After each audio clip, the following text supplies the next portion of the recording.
যে আল্লাহ আমাদেরকে দুঃখ কষ্ট দিয়ে পরীক্ষা করতে চান, এগুলো আমাদের জন্য খারাপ নয়।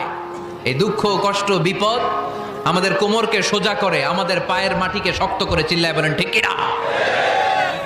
প্রতিকূল পরিবেশে কিভাবে বাঁচতে হয় এই দুঃখ কষ্ট আমাদেরকে শেখায়। এজন্য মুমিন বান্দার বৈশিষ্ট্য হচ্ছে দুঃখ কষ্ট বেদনা জ্বালা এগুলোতে সে আপসেট হয় না, সে হাল ছেড়ে দেয় না, সে ভরসা রাখে একজনের উপর, চিল্লায় বলতে হবে তিনি কে? কারণ মুমিন জানে রাত্রি যত গভীর হয় অন্ধকার তমানিসা ভেদ করে সুবহে সাদিক হয়।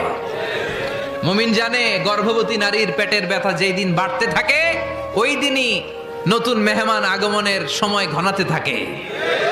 মুমিন জানে তার জীবনে দুঃখ কষ্ট বিপদ যত বাড়তে থাকে সুখের দিন কাছে আসতে থাকে। এজন্য মুমিনের হারাবার কিছু নেই। ফা ইন্না মাআল উসরি ইউসরা, ইন্না মাআল উসরি ইউসরা। নবী হে, কষ্টের পরেই আছে আনন্দ, দুঃখের পরেই আছে সুখ। আপনি সমস্যায় পড়েছেন, ওই সমস্যার সমাধানও আছে না নাই? এই পৃথিবীতে এমন কোন সমস্যা আছে যেটা সমাধান নাই? কথা বলেন। সমস্যা তৈরি করেছে কে? আবার সমাধানও দিয়েছে কে?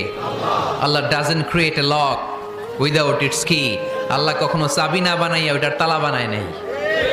কথা কন।